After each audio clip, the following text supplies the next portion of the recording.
কংগ্রেসকে বলতে চাই, ধর্মের চাকা ঘুরতে শুরু করেছে।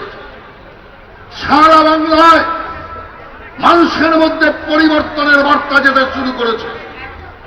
আর সেই বার্তাতেই আজ তৃণমূল কংগ্রেস শঙ্কিত।